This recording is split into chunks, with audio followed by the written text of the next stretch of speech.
Bom dia, pessoal. Vou aguardar um pouquinho aí para ver se a galera vai chegar aí. Quem for chegando aí vai dando um oi, para mim saber quem tá na sala aí. Daqui a pouco a gente começa a nossa aula, ok? Bom dia, Nora.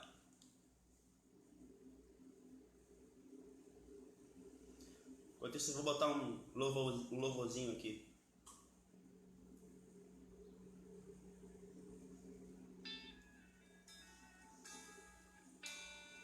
Essa é da antiga, hein, Nora? Ó.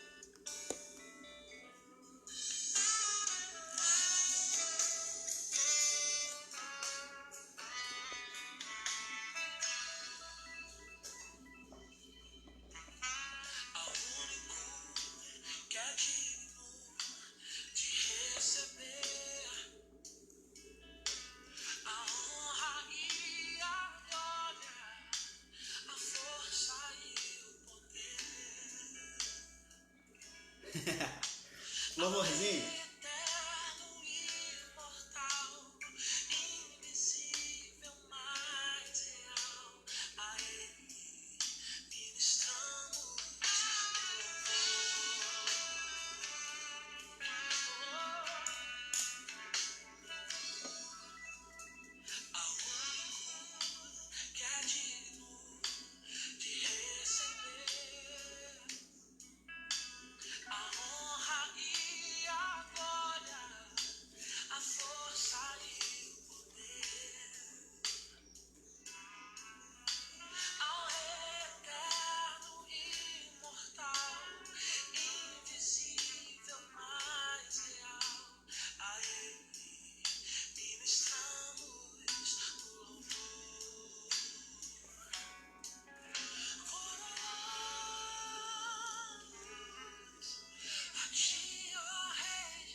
Fala, Edgar. Bom dia, meu irmão.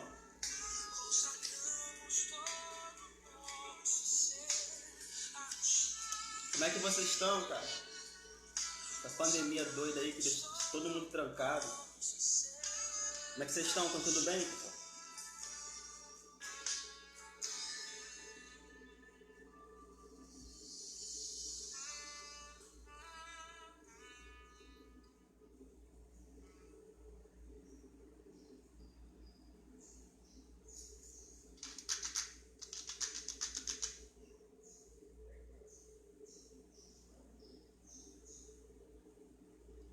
Aguardar só mais algum minutinho. E aí a gente dá início, porque a lição é bem extensa. Só mais alguns minutinhos eu começo aqui, ok? Vocês estão me ouvindo bem, pessoal? Aqui tá meio escuro por conta do tempo. Liguei a luz, mas não fez muita diferença não.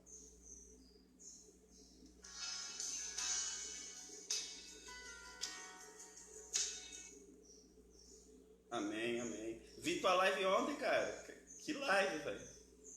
Muito bom, muito bom. Hoje eu vou parar, vou ouvir direitinho, vou com mais calma, com mais tranquilidade, mas que live, cara. Show de bola. Eu vi não ao vivo, vi depois.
Fala aí pessoal, bom dia.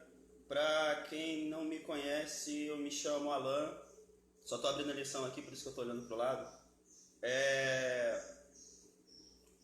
Hoje nós vamos dar início à segunda lição. Só um minutinho que eu tô achando aqui.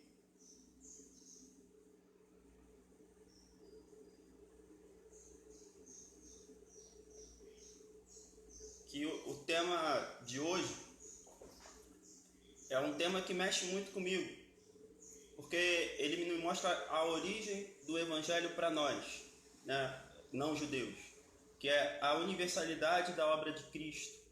É um tema que eu busquei muito conhecimento, porque tinha algumas questões que que me deixavam meio confuso a respeito da obra de Cristo para todos. Não duvidando da obra de Cristo, mas por conhecimento próprio. Então, esse tema é um tema bem amplo, sendo que a revista ela nos dá um caminho a seguir. Eu não pretendo fugir desse caminho.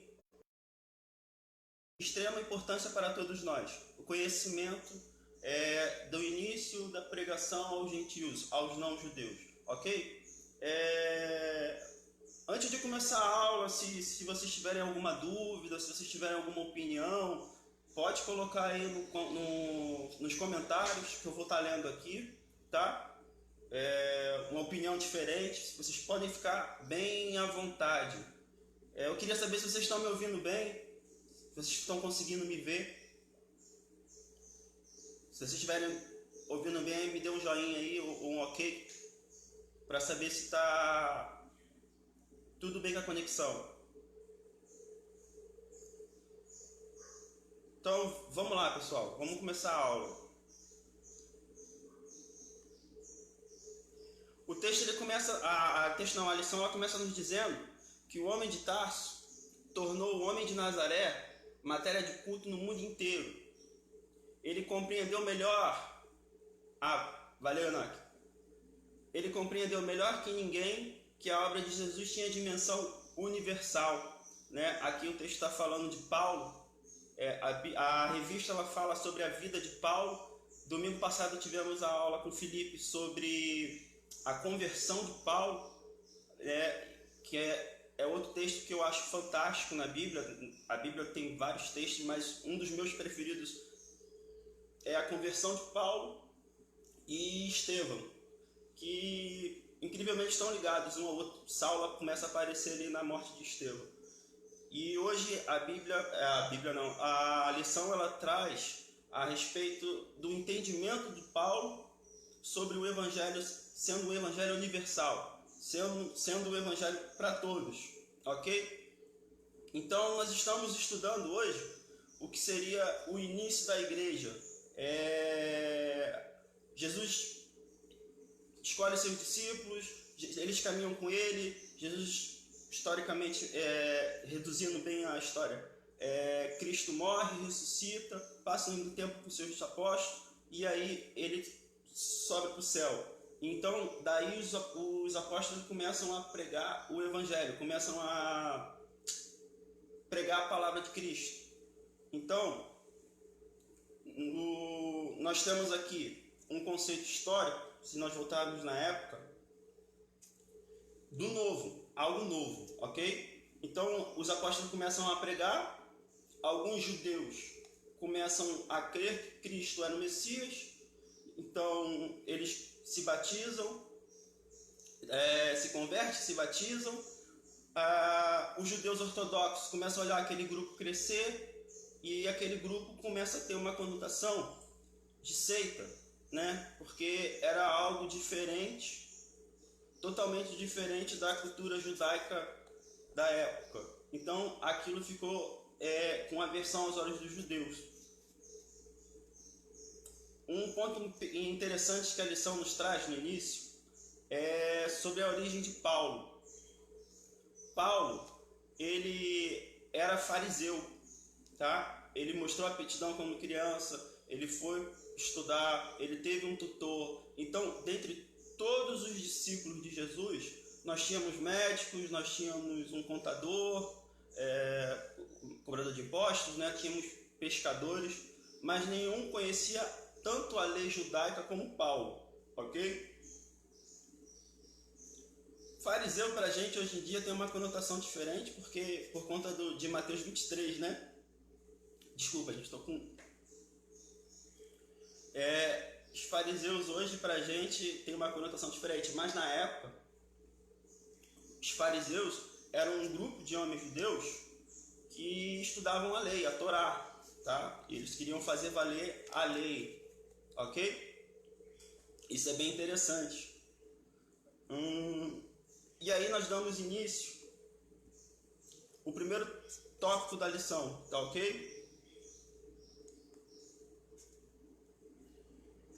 E nesse primeiro tópico, que tem um título de Inicialmente uma seita judaica, né? Como eu já falei antes, os judeus observavam aquele grupo, e aquele grupo era totalmente diferente às origens do judaísmo, e eles conotaram aquele grupo de seita, né?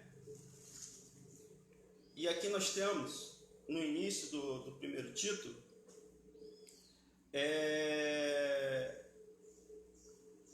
o primeiro questionamento, porque vai falar que Pedro subiu a Jerusalém, disputava com eles os que eram circuncisos, ou seja, os judeus, e eles questionavam Pedro dizendo que Pedro tinha entrado na casa de um homem circunciso, ou seja, de um não judeu.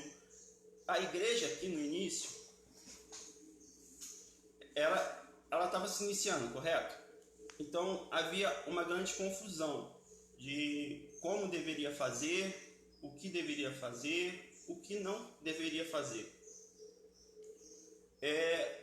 Os conceitos judaicos permaneciam com a igreja nesse momento. Então, eles aceitavam Cristo, mas eles ainda continuavam entendendo que os costumes judaicos tinham que permanecer, ok? Então, quando Pedro, ele vai à casa de Cornélio, após ter uma visão, a gente vai ler aqui em Atos, quando ele volta, os judeus o questionam, ok? Eu peço que você deixe a sua Bíblia aí do lado, para que a gente possa ler, porque a lição ela é rica demais em textos bíblicos. Então vamos ler a passagem e entender o porquê de Pedro ter ido até Cornélio.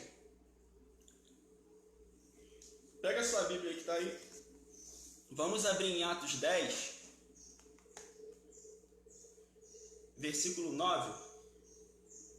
Eu vou dar um tempo para vocês abrir a Bíblia de vocês.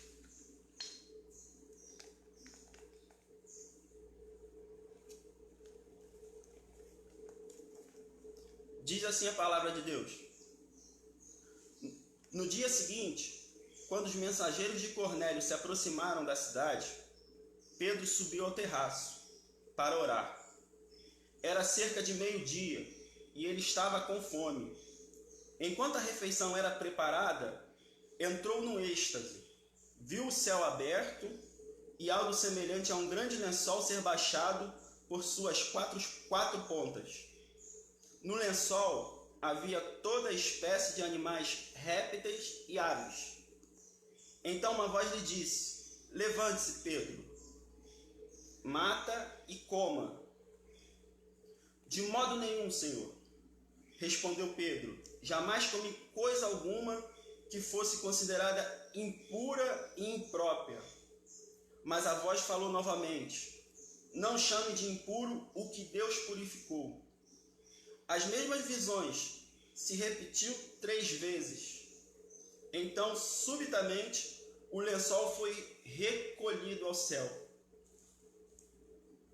Pedro ficou perplexo, pensando em qual seria o significado da visão. Nesse momento, os homens que Cornélio tinham enviado encontraram a casa de Pedro.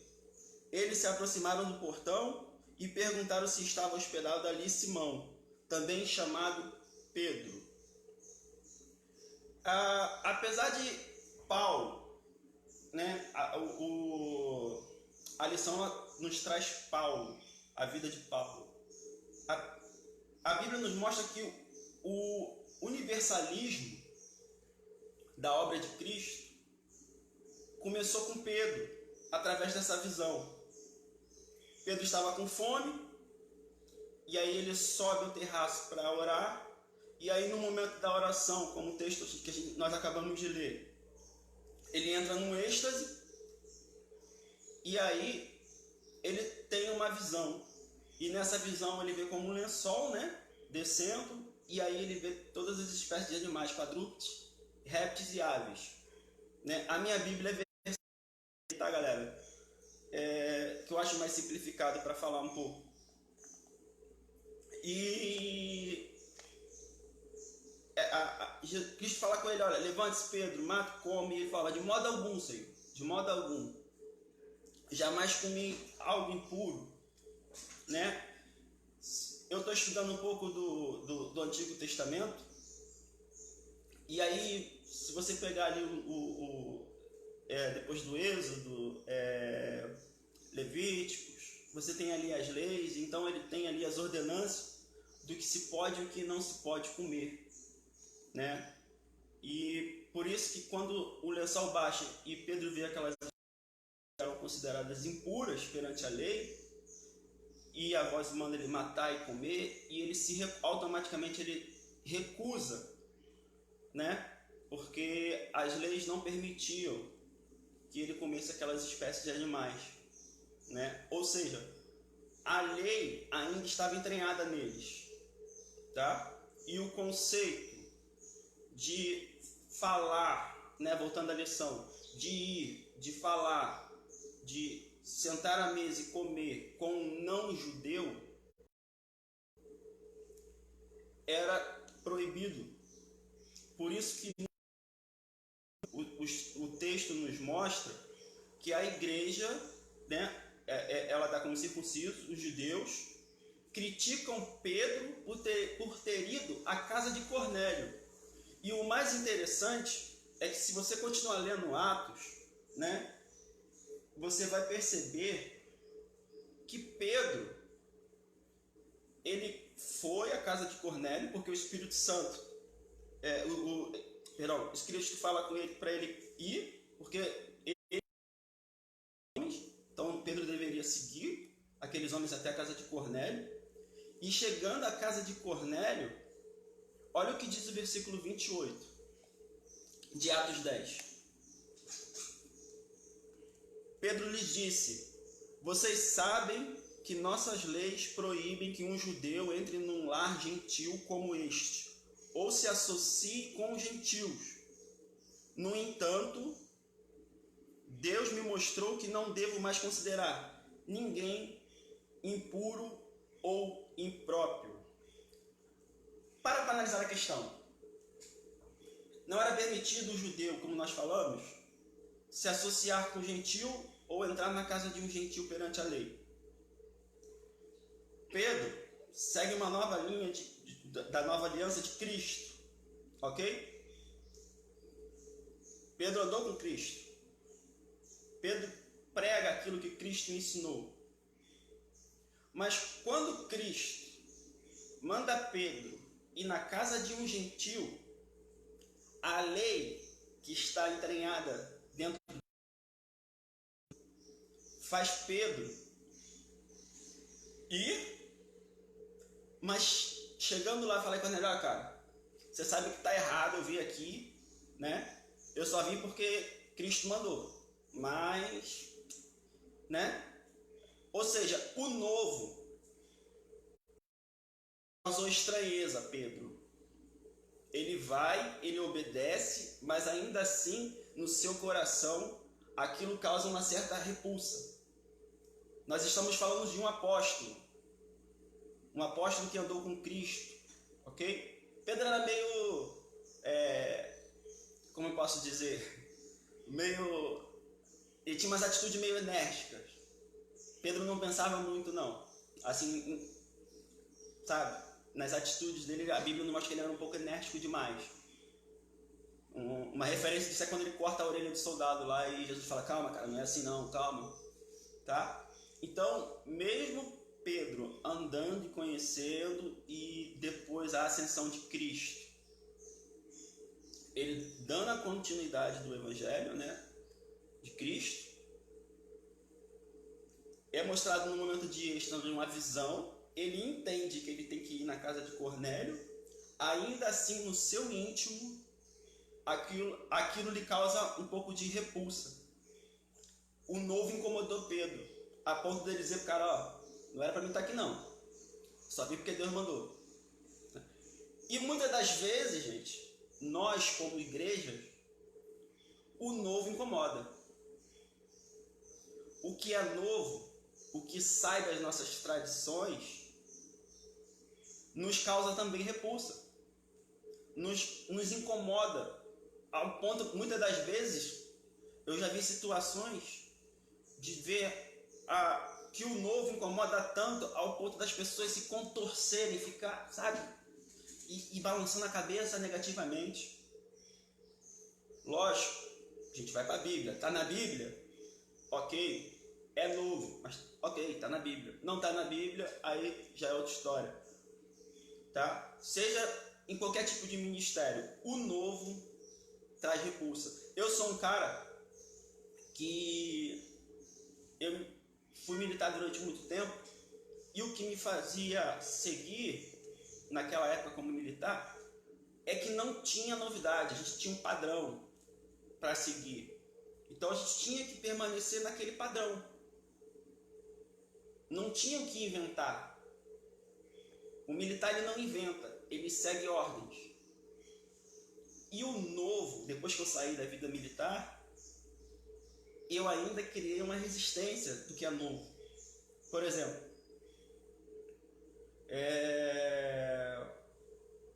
no meu trabalho inventaram que eu tenho que lidar com o telefone, uma coisa que eu não gosto. Eu tenho uma versão um pouco a telemarketing, né? Eu trabalho com vendas hoje, então aquilo é novo, aquilo para mim incomoda, até eu sentar, respirar, analisar e falar assim, não, é importante, mas o novo ele traz repulsa, ele incomoda. E aí a gente está falando de Pedro, que chegou para Cornélio, que era um centurião, eu não sei dizer qual é a patente hoje que é equivalente ao centurião, era um comandante romano, Cornélio, ele era uma pessoa importante. E ele fala, cara, eu tô aqui, mas você sabe que não era para mim estar aqui não, tá? Então, a ordem começa com Pedro. Pedro obedece à visão, chega na casa de Cornélio, Cornélio reuniu os seus, tá? E aí pede para que Pedro comece a falar, né? Tem um momento interessante aqui entre a chegada de Pedro, que Cornélio se lança aos pés de Pedro e Pedro manda ele levantar porque ele é homem, é um ponto interessante também do texto. Mas falando da universalidade da obra, que começa, ao meu ponto de vista, começa aqui na visão de Pedro e na chegada da casa de Cornélio, é importante pegar esse ponto. Voltou? Deu uma pausada aqui sem querer. É importante pegar esse ponto que Pedro, por suas tradições judaicas, teve aversão ao mandado de Cristo quando Cristo mandou ele ir para a casa de Cornélio, ok? Só que em Cornélio, na residência de Cornélio, Pedro começa a falar. E quando Pedro começa a falar,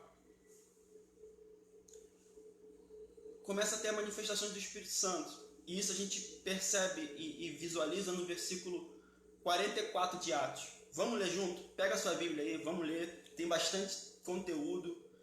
Se você tiver uma visão diferente do que está sendo falado, pode colocar aí que a gente vai ler. A gente está aqui para aprender junto, ok?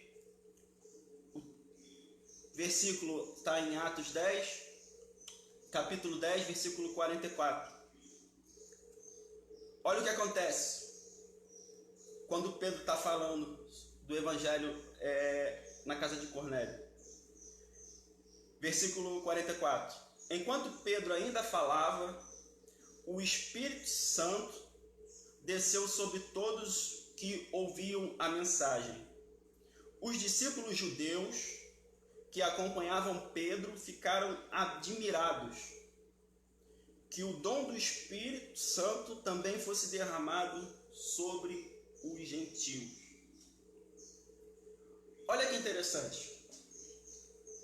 A Bíblia ela não fala sobre Pedro, sobre a versão de Pedro. Com ele foram alguns judeus, cristãos judeus. E chegando lá, como a gente acabou de falar, Pedro teve aquela repulsa, falou, mas aqueles homens que estavam com Pedro, ou seja, a igreja que acompanhava Pedro, o texto nos mostra que ele também ficaram admirados ao perceber que o Espírito Santo tinha descido sobre aqueles romanos. Que o Espírito Santo estava se manifestando sobre gentios. Olha que interessante. Nesse momento eu percebo que não devemos fazer pré-julgamentos. Né? Por quê? Não sei, vou dar um exemplo aqui. Talvez se eu colocar alguém na igreja para pegar todo tatuado, vai incomodar. Talvez um barbudo ou um careca, não sei o que te incomoda. Mas a gente acaba rotulando quem pode e quem não pode ser usado. E não é assim, o evangelho não é nosso, tá? A gente não tem esse poder de rotular quem tem e quem não tem o Espírito Santo de Deus. Ok?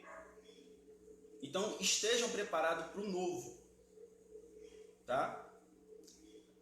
Mesmo que não esteja preparado, faz igual Pedro. Vai e obedece. Mesmo que ainda no seu íntimo, no seu coração, haja algum tipo de aversão ao mandado que Cristo mandou, ao que Cristo mandou fazer. Nesse momento, gente, que o Espírito Santo cai sobre aquelas pessoas que estavam na casa de Cornélio, o centurião, né, o militar, que o texto nos dizem que eles eram tementes a Deus, por isso que ele ouviu falar de Pedro e pediu que fosse chamar Pedro, para Pedro falar a eles. O Enoque colocou um ponto interessante aqui. O evangelho não combina com a palavra estereótipo.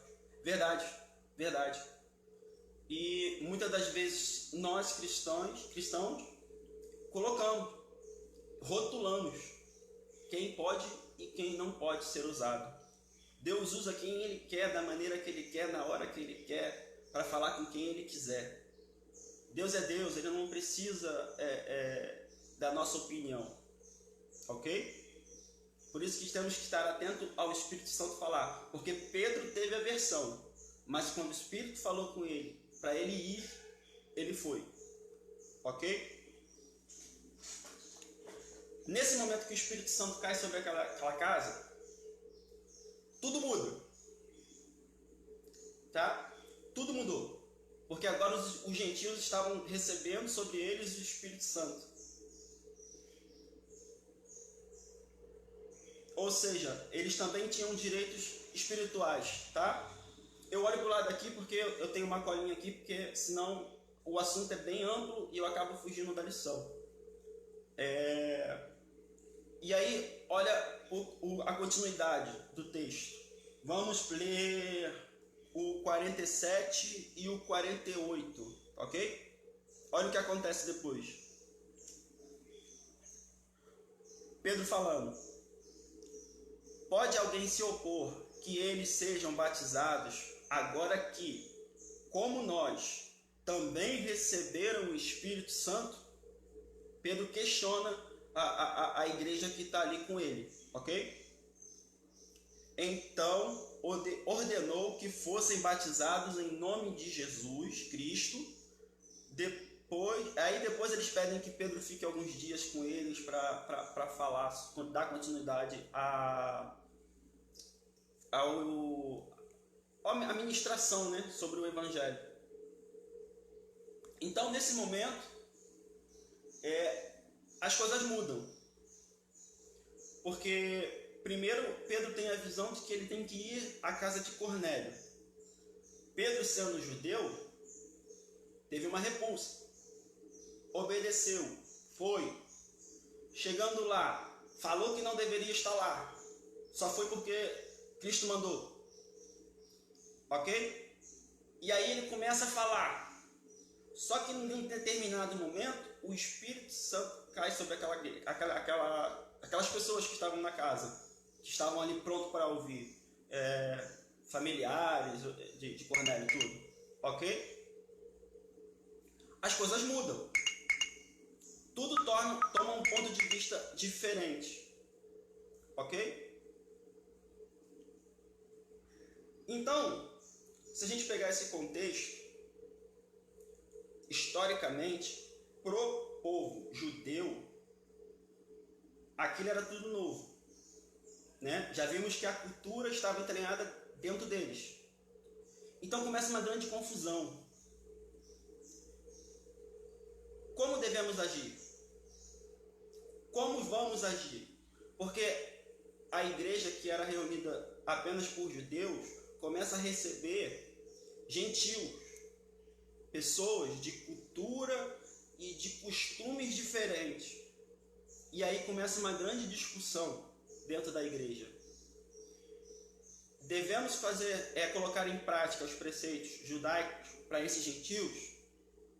Eles têm que fazer a circuncisão? Eles têm que cultuar os costumes judeus? Então começa essa grande discussão. Eles queriam que os gentios guardassem os costumes judaicos, certo? Eles queriam impor os novos membros da igreja, né? Porque ainda era conhecida como uma seita. Só em Cesareia que o termo cristão começa a ser usado. Então eles queriam impor aos novos irmãos, não judeus, não circuncisos, a cultura judaica. Por quê? Porque aquilo estava entranhado dentro deles, como a gente já falou a respeito de Pedro. Então começa essa discussão. Olha, tem que circuncidar, tem que guardar o costume. Não tem, não tem. Tá? E aí vai entrar a figura de Paulo. E aí a gente começa a observar na lição a figura de Paulo. E aí, em determinado momento, eu não vou ler todos os textos que a lição nos dá, senão vamos nos prolongar muito tempo. Paulo, ele chega e fala, ou a salvação por intermédio da graça, ou a salvação pela lei. E aí vocês escolhem. Ok? Há uma ruptura ali da igreja, né? Em termos de costumes, em termos de propósito. Porque Paulo, nesse momento, ele sai para pregar o evangelho aos gentios. E aí nós entramos na universalidade das obras de Cristo, ou seja, o evangelho de Cristo para todos, ok? Paulo chega para aqueles irmãos num momento mais áspero, né? Se eu não me engano está em Gálatas, e ele fala, ou vocês buscam a salvação pela graça, ou vocês busquem a salvação pela lei. As duas não dá, tá? Ou o evangelho que é de graça, por intermédio da morte de Cristo, né? E evangelho pela graça significa basicamente de graça. Não há nada que possamos fazer que venhamos pagar o preço. Não, a gente não tem o que fazer, vem de graça mesmo. Ou vocês sigam costumes judaicos, que é pela lei. Os dois não dá. Então nesse momento tem uma ruptura na igreja sobre a questão da lei judaica, ok? Essa lição ela é muito histórica.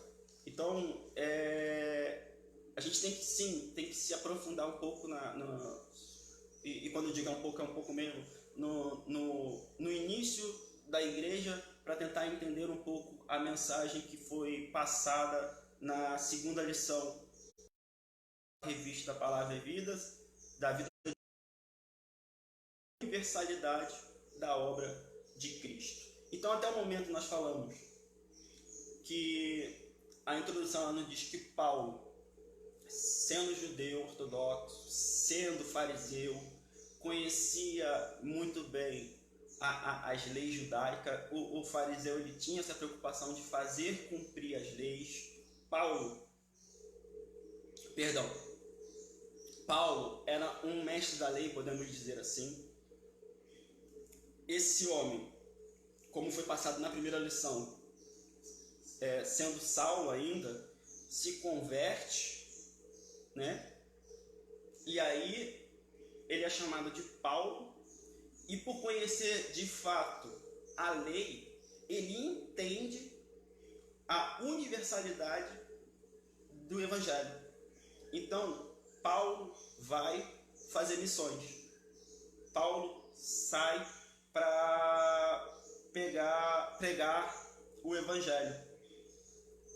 Para ele estava muito claro que o Evangelho, que a obra que Cristo deixou, era para todos e não só para os judeus. Tá? Paulo tinha a mente aberta quanto a isso, ok? E o engraçado, o contraponto, né, é que Paulo, ele era fariseu, ele era um mestre da lei, né? Ele era alguém que podia desenvolver uma repulsa sobre isso, mas não. Paulo ele entende que esse evangelho era para todos. E ele entende isso desde o início. Eu peço que você abra sua Bíblia em Gálatas. Gálatas 2, do 7 ao 9.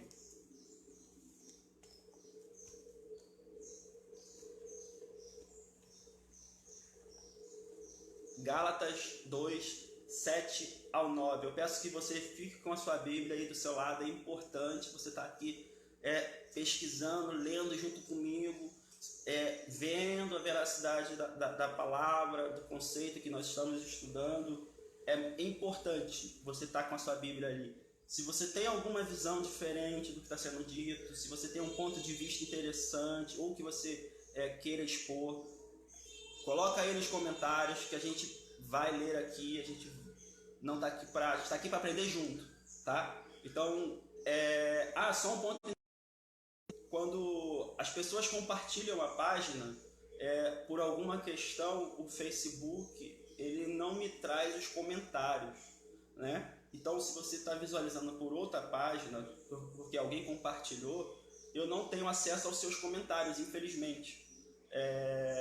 Mas quem quiser me achar, eu estou no grupo dos jovens da Cipro Amacho, grupo Active, me chama Alan, coloca aí seus comentários, o seu ponto de vista, que a gente acaba se relacionando, falando um pouco, estudando um pouco da palavra de Deus juntos, ok?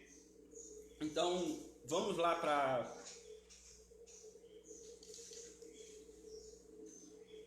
para Gálatas 2, 7 e 9. E essa palavra ela traz que Pedro, Tiago, que eram considerados líderes da igreja, entendem que o ministério de Paulo era pregar para os gentios. Vamos para a palavra, vamos para Gálatas 2, 7 e 9. Ao contrário, viram que me havia sido confiada a responsabilidade de anunciar as boas novas aos gentios.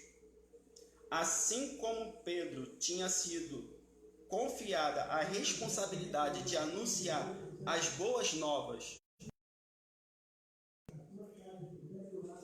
pois o mesmo Deus que atuou por meio de Pedro como apóstolo aos judeus, também atuou por meu intermédio como apóstolo aos gentios.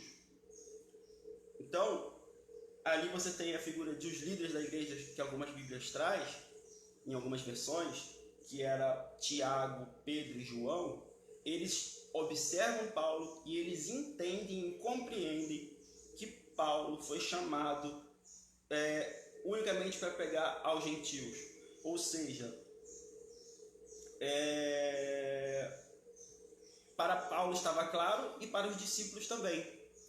Pedro e os outros discípulos continuaram pregando para os judeus, e Paulo foi pregar aos gentios. Paulo foi fazer missões. Paulo vai para lugares diferentes, né, para pregar o evangelho a todos, para trazer essa questão da universalidade da obra de Cristo, ok?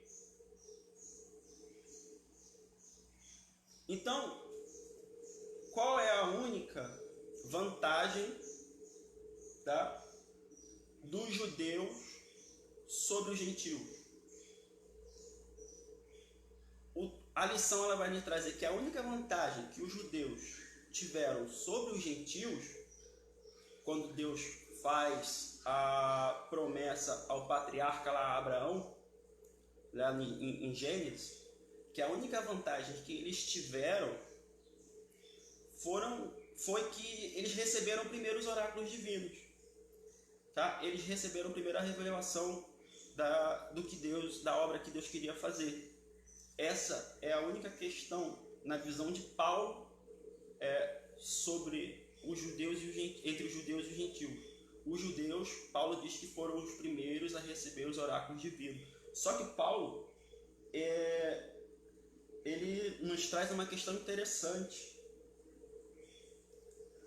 Para Paulo estava claro, tá, que tanto judeu e tanto gentios, eles estavam debaixo do pecado. Para Paulo ficou muito claro isso. Judeus e gentios viviam embaixo do pecado, tá? E aí, o final da lição, no tópico 2, ele nos apresenta Cristo como o possível Salvador para todos. E aí, quando eu li, eu falei assim, possível Salvador para todos. E aí, o tópico 3 da lição, ele vai dizer o seguinte: a universalidade, sim, ou seja, a obra de Cristo, a pregação para todos, sim. Universalismo, não. E aí me fez compreender a interrogação que foi o final do segundo tópico, dizendo que Cristo é o possível Salvador para todos. Gente, vamos entender um pouco sobre o universalismo. É real, tá? Antes de falar um pouco do universalismo, é real. Eu, como músico, eu saí para tocar em muitos lugares, como eu falei da outra vez que eu dei lição para vocês. E saindo para tocar, você começa a observar algumas culturas eclesiásticas, algumas pregações que são diferentes, e você começa a observar que esse universalismo é real. Existe. As pessoas pregam esse universalismo, ok? Eu só queria fazer uma correção. Lá no tópico 2, a lição que fala que Paulo entrar na casa de Cornélio, a lição diz que é o capítulo 11, 28, versículo 28. E não continua sendo o capítulo 10, versículo 28, que diz que Paulo teria uma aversão, tá? Que ele fala que ele não devia estar ali. Então a lição traz que é o capítulo 11, 28, não, é o 10, 28, deve ter sido algum erro de digitação, tá ok? Só deixar esse ponto de vista aí. Então vamos voltar ao universalismo. Universalismo, a lição nos traz a seguinte orientação sobre o universalismo. Doutrina chamada universalismo, ela ensina que todos os homens serão salvos porque a obra de Cristo na cruz trouxe revelação a todos os homens. Ou seja, simplificando, eles dizem que a morte na cruz de Cristo trouxe a salvação para todos. Você já está salvo. Okay? Você tem que cumprir algumas coisinhas aqui na igreja, mas você já é salvo porque você se batizou e você creu em Cristo. e você vive uma vida mais ou menos, então você está salvo. E não é assim, cara. Não é assim. Mas essa cultura existe, esse ensinamento, essa teologia existe do universalismo, tá? Onde as pessoas pregam que todo mundo já é salvo, que não precisa fazer muita coisa, você pode viver a sua vida, e não é bem assim que a Bíblia nos ensina, né, gente? A questão da universalidade é a questão que o autor levantou antes do tópico 3, que Cristo é o possível Salvador. Por que possível? Porque para ser concretizada, ele lhe oferece a salvação e você tem que aceitar. Ou seja, você tem que fazer... o texto ele define melhor. O texto ele define assim: não há salvação incondicional, ou seja, a todos. Ela vem por causa da obra de Jesus. É oferecida e deve ser aceita. Ou seja, você tem que aceitar. Você tem que estar disposto a viver uma vida que Cristo escolher para você. Você está disposto a passar por algumas situações que você talvez não passaria. Tudo isso para que o nome de Cristo cresça e você vai ser apenas um instrumento, tá? Porque a obra é de Deus, não é nossa. Ok? E a Bíblia ela diz que haverá salvos e não salvos nos últimos dias, tá? Então, eu não sei porque esse tipo de evangelho ele é pregado, que a salvação é para todos, independente do que você faça. Eu não sei se é por conta de talvez uma falta de sabedoria, de interpretação bíblica. Eu não sei se ele é feito unicamente para agradar a todos, tá? Realmente eu não sei, mas é pregado. Já passei por igrejas que pregavam essa teologia aí, e é bem complicado, porque por mais que você tente alertar, né, alguém, ou por mais que você mostre na Bíblia, a maioria das pessoas creem naquilo que está sendo pregado dentro dos púlpitos, né? Muitas das vezes não fazem igual a igreja de Bereia, que aquilo, eles falavam algo, depois eles vinham e buscavam na Bíblia para ver se era verdadeiro aquilo que estava sendo falado, né? As pessoas simplesmente têm que crer por ouvir, né? E a palavra, a revelação de Deus está aqui, está na Bíblia. Você quer ouvir Deus falar? Vem para a Bíblia, né? Deus vai falar diretamente com você. Então, eu particularmente não sei o porquê esse evangelho ele é pregado, mas existe, galera. A galera prega não só esse evangelho da universalidade, fugindo um pouco da lição, né? Do universalismo. Você tem a da prosperidade, você tem o evangelho da barganha. Existe muito tipo de evangelho aí fora, e existem milhares e milhares de pessoas querendo nesse tipo de evangelho, tá? O nosso papel é pregar aquilo que a Bíblia manda a gente pregar, sobre a salvação, sobre a redenção, sobre a renúncia que nós temos que ter diariamente, para que Cristo possa aparecer para que podemos dar testemunho de Cristo para as pessoas, ok? Então, tem essa questão da universalidade, que é o evangelho para todos, mas Cristo sendo o possível Salvador, porque você tem que aceitar a Cristo, aceitar as condições que Cristo coloca sobre você, para que você tenha, sim, uma vida em Cristo e uma salvação. Romanos diz que, eu não lembro se é o 8, diz que porque o Espírito do Senhor revela meu espírito se sou salvo ou não, ok? E aí ele, para finalizar a lição, ele coloca 3 pontos aqui que eu quero ler com vocês, tá? Que é para pensar e agir, ok? Eu vou estar lendo aqui com vocês. O primeiro ponto é: o Evangelho acabou com as barreiras humanas, declarando que todos são iguais, tanto como pecadores, como objeto da graça de Deus. Por isso, a parede de separação entre judeus e gentios foi derrubada. Podemos ver isso em Efésios 2,14, como mostra a lição. Não há mérito e ninguém é melhor que ninguém.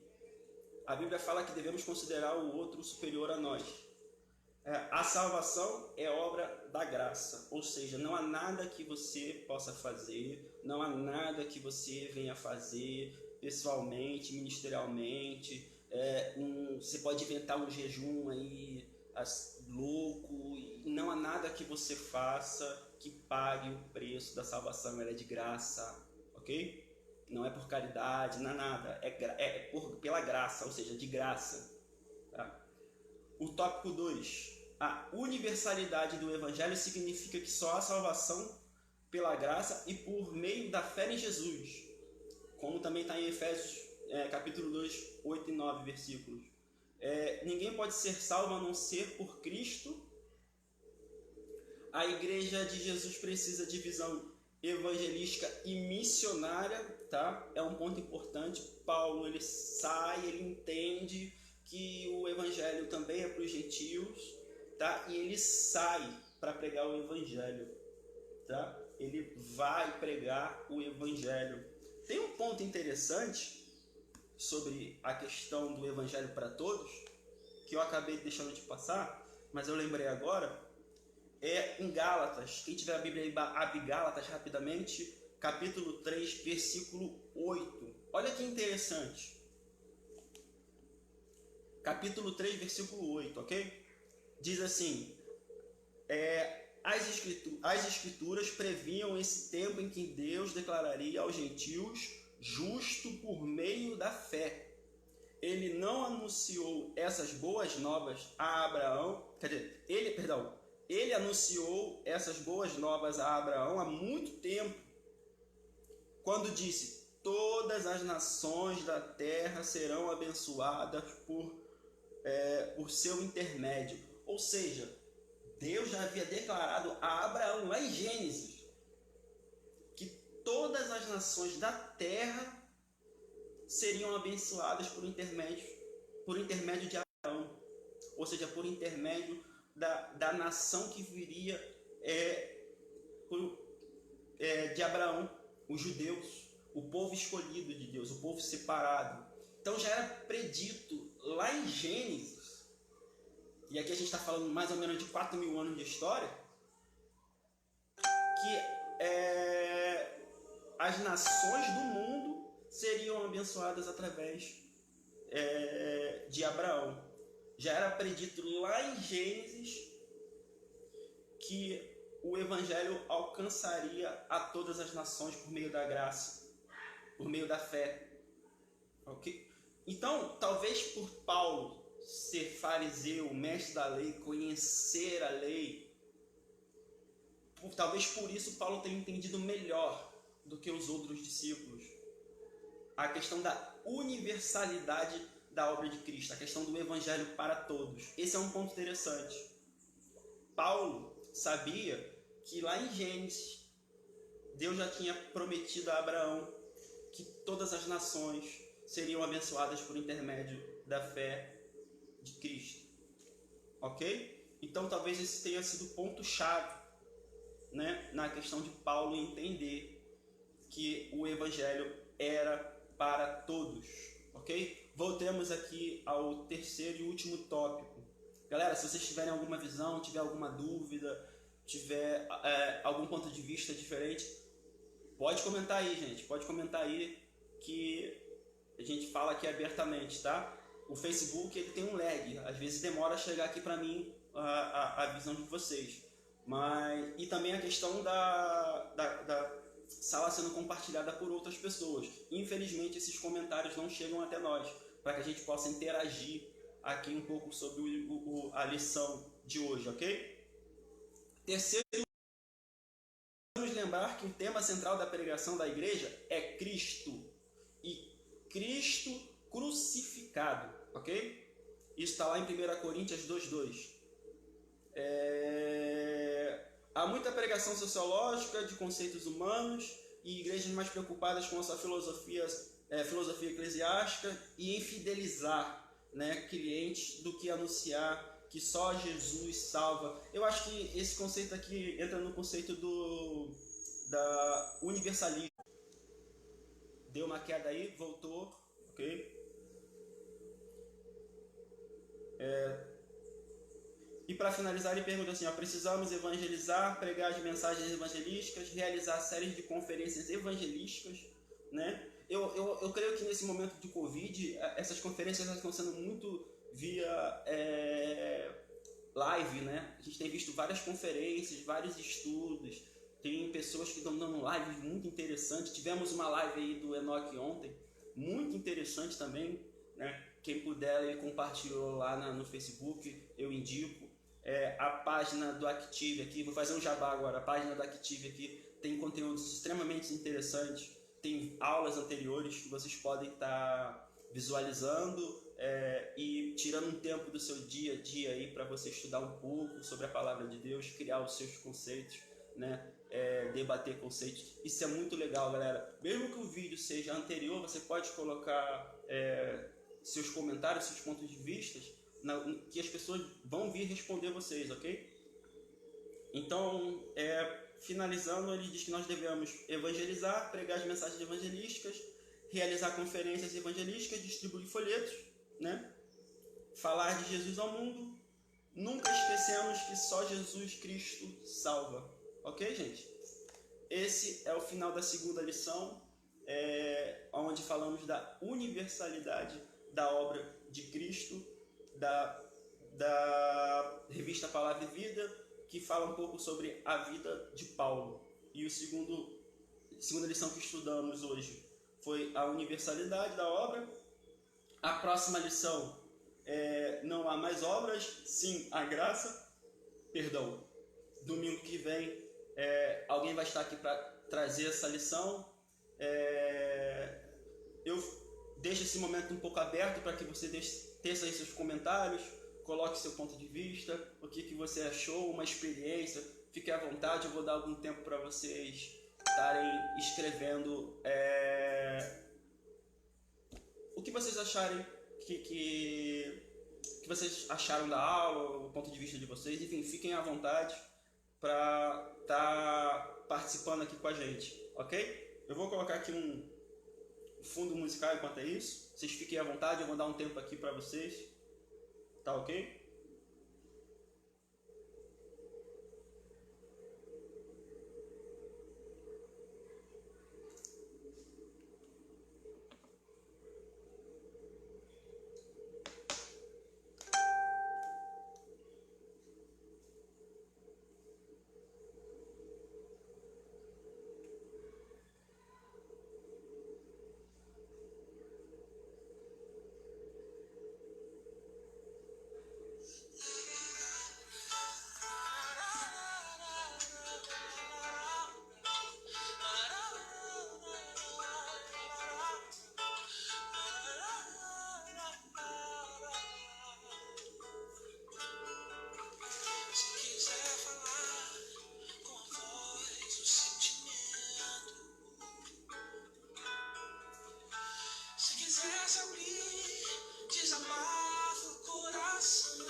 Jesus Cristo é o amigo,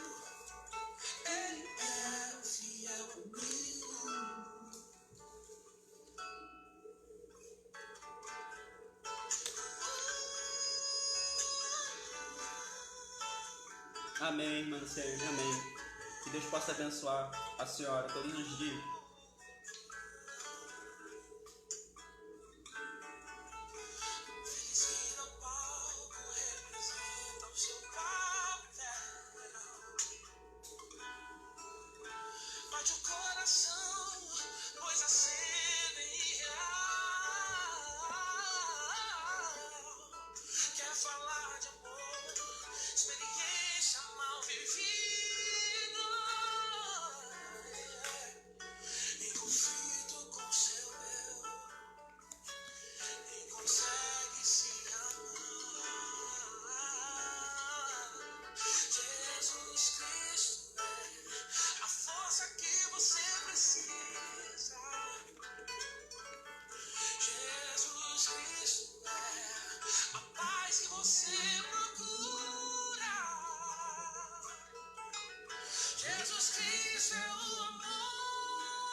Obrigado, Enoque. Obrigado mesmo, cara. É um prazer enorme aqui estar com vocês, cara. Vocês me fazem estudar demais, cara. Eu fico muito feliz pelas oportunidades, cara, de estar aqui trazendo e aprendendo junto com vocês, né? Sobre as aulas, sobre a EBD. E aí, a gente tem uma série de atividades aí no site, né? Para quem tá... uma série de atividades no site para quem quiser acessar aí depois, tá no momento, tá lavando a louça, tá fazendo uma na casa, acessa lá, galera. Tem um monte de vídeo, tem aulas, tem muito conteúdo, né? E nesse momento que estamos presos em casa é muito bom a gente estar sempre tirando um momento para aprender um pouco mais da palavra de Deus. E eu agradeço aí a vocês, a direção aí, pela oportunidade de estar trazendo a lição. Essa questão da universalidade é muito importante, Enoque, é muito importante. Eu confesso que eu tinha algumas dúvidas que ao longo do tempo eu fui sanando a respeito da questão da universalidade, entendeu? Eu não sei se alguém tem mais algum ponto. Queremos agradecer, como foi posto aqui, a presença de todos e que Deus Pai possa continuar abençoando e nos guardando aí nesse momento tão difícil que estamos passando, ok? Um ótimo domingo, um domingo abençoado e que Deus abençoe a todos e as suas famílias, ok? Eu agradeço e assim eu encerro essa live.